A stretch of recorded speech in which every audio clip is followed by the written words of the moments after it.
Hey everyone, welcome back to Med Made Easy. Today in this video we're going to go over some of the things that can actually worsen the symptoms of GERD.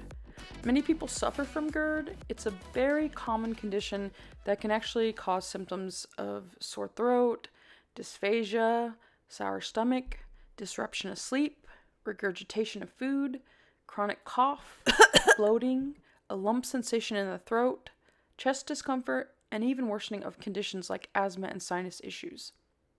So for the purpose of this video, let's go ahead and jump into some of the common reasons that GERD symptoms may be worsening. Number 1, chocolate. We love chocolate, right? Or most of us anyways. Cocoa causes an increase in serotonin levels, and maybe that's the reason why we love it so much, is it makes us feel good. This can also cause the valve called the lower esophageal sphincter to relax. The lower esophageal sphincter basically helps prevent the gastric acid in the stomach from going up to the esophagus.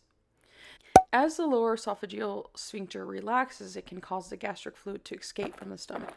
The caffeine and a chemical called theobromine are also other things about chocolate that can increase acid reflux.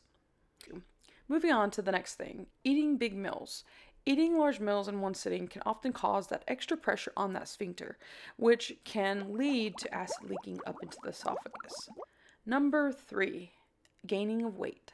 Excess fat, especially in the stomach area, belly area, causes more pressure on the stomach, and it makes it easier for the acid to leak into the esophagus.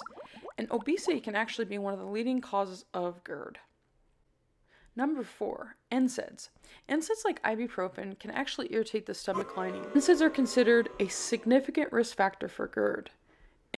NSAIDs in general can cause conditions like gastritis and also peptic ulcers. If an individual must take NSAIDs, an important way to help prevent acid reflux and these other conditions is to take it with food. And it can be taken in the afternoon or the evening. That may also help avoid some stomach upset.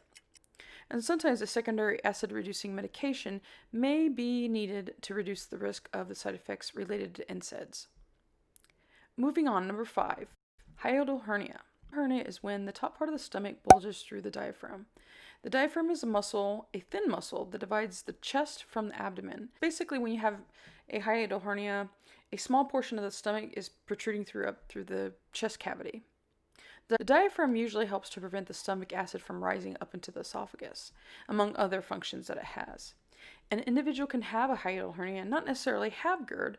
However, having a hiatal hernia often increases the risk for an individual to develop GERD. These two conditions are often intertwined, and a hiatal hernia can affect the function of the lower esophageal sphincter and make it less effective at controlling acid reflux. It can also cause abdominal discomfort. Number 6, smoking. Smoking decreases the function of the lower esophageal sphincter.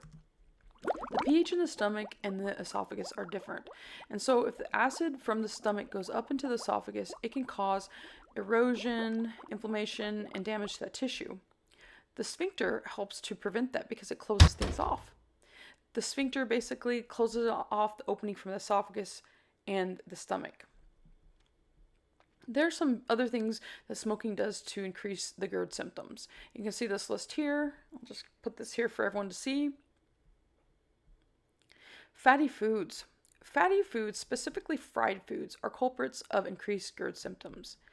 These kinds of foods can delay the emptying of the stomach. Fat is an important part of our diets. However, it is important and ideal to stick to the healthy fats like monounsaturated fats like olive oil, avocado, peanuts, and other nuts and seeds, and also polyunsaturated fats like flaxseed, salmon, trout, and walnuts. Moving on to alcohol. Alcohol not only relaxes the lower esophageal sphincter, but it also weakens it.